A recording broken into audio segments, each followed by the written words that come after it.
प्रधानमंत्री मोदी जेल भेजने की बात कर रहे हैं 4 दिन के बाद, वो डर गए हैं। 75 साल का बुजुर्ग 34 साल से युवा से डर गए हैं प्रधानमंत्री। भाई देखिए, ये तमाम बातें न्यायिक प्रक्रिया का हिस्सा है। किसी को डराने की सोच के साथ नहीं। आपने भ्रष्टाचार किया है तो आप पर कार्रवाई होगी। दुनिया की कोई ताकत आपको बचा नहीं सकती अगर आप दोषी हैं। और यही बात मेरे प्रधानमंत्री ने कही। जहां तक रही बात डर की, कौन डरा हुआ है ये इनके बयानों से। जैसे जैसे बयानों की तीव्रता बढ़ेगी, प्रशासन की मिलीभगत है, कॉन्स्पिरेसी है, ये इसका एजेंट है, ये उसका एजेंट है। अभी तो हम बोल रहे हैं कि जिस दिन से आप लोग एग्जिट पोल शुरू कीजिएगा उस दिन से ईवीएम पे भी ठीकरा फोड़ना शुरू हो जाएंगे। तो 1 तारीख के बाद से 4 तारीख तक ये रोना गाना चलेगा ईवीएम को लेकर, और 4 तारीख के बाद तो फिर स्पष्ट ही हो जाएगा कि ईवीएम का दोष है, कैसे एनडीए को 400 प्लस सीटें आ गई।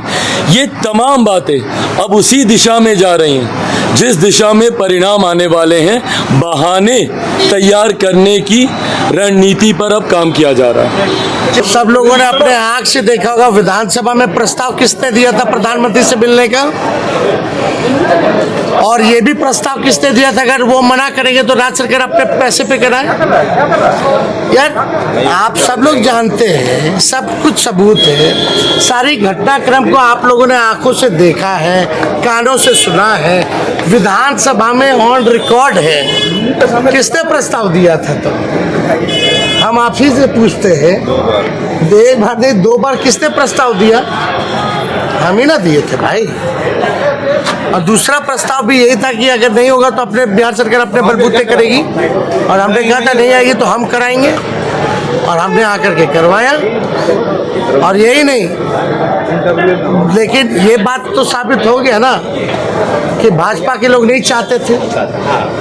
ये बात को भी थोड़ा बताना चाहिए ना, कौन क्या बोलता है। प्रधानमंत्री जी को तो हमने चिट्ठी लिखा है और तथ्यों की जानकारी दी है, थोड़ा ज्ञान वो भी वृद्धि कर ले इन तथ्यों को देखते हुए।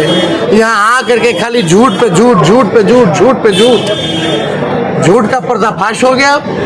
सबूत के साथ भेजे, थोड़ा ज्ञानवर्धन कर ले प्रधानमंत्री, और यहाँ आकर के हमको धमकी दे रहे कि जेल भेज देंगे। ये कोर्ट से ऊपर हो गए क्या? ये तो ये साबित हो गया कि एजेंसियां इनके हाथ में, जिसको मन करेगा उसको भ्रष्टाचारी बना देंगे, जेल में बंद कर देंगे, और जिसको नहीं मन किया, जैसे महाराष्ट्र में केस खत्म करा दिया, मंत्री बना दिया। यही काम है प्रधानमंत्री का। खिलौना बना दिए क्या एजेंसी को प्रधानमंत्री ने?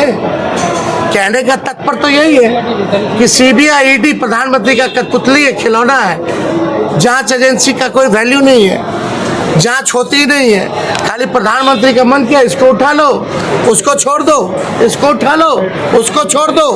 यही काम है प्रधानमंत्री का। सारे हमारे संवैधानिक संस्थानों को बर्बाद कर दिया इस व्यक्ति ने। ये बिहार है, और नौजवान जो नौकरी देने की बात करते हैं, आप उसको जेल भेजने की बात करते हैं। जिसने नौकरी दी उसको जेल भेजने की बात करते हैं। इतना नफरत है इनको युवाओं से, इनको इतना नफरत है नौकरी देने से। ये साबित हो गया। नौकरी को लेके आपने जो बात कही थी, प्रधानमंत्री ने कहा है कि नौकरी तो देगा लेकिन जमीन फिर से लेगा। अच्छा, किसका जमीन ले लिए? 5 लाख में से कह रहे हैं कि एयरपोर्ट के बगल में ही जमीन। अरे 5 लाख नौकरी मिला ना, किसका लिए? जरा आदमी खड़ा कर दो।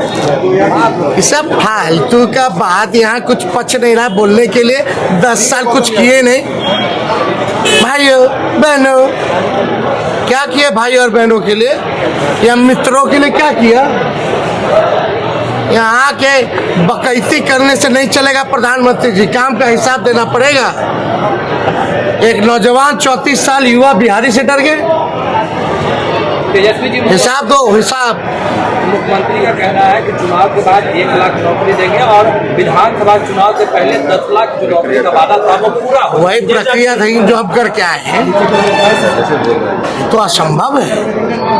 कहाँ से लाएगा? अपने बाप के पास से लाएगा? संभव कैसे हो गया मुख्यमंत्री जी? तेजस्वी ने कुछ सिखाया, कुछ बताया, उसी के पैटर्न पे चल रहे हैं ना। वो तो छोड़ो, आजकल जो जानता भी नहीं था क ख ग घ, वो बोल रहा है कि हम दे देंगे। समझ रहे हैं? ये है तेजस्वी की ताकत, ये तेजस्वी की ताकत है। संजय झा बोल रहे हैं कि संजय झा ने आज हमसे बात की, क्रेडिट दे रहे हैं आप, पूरी की पूरी जातिगत गणना की डेट मुख्यमंत्री की है, नौकरी की डेट मुख्यमंत्री की है। नहीं बोलेंगे तो एमपी बनते हैं। अरे नहीं बोलेंगे तो एमपी बनते जी। चलिए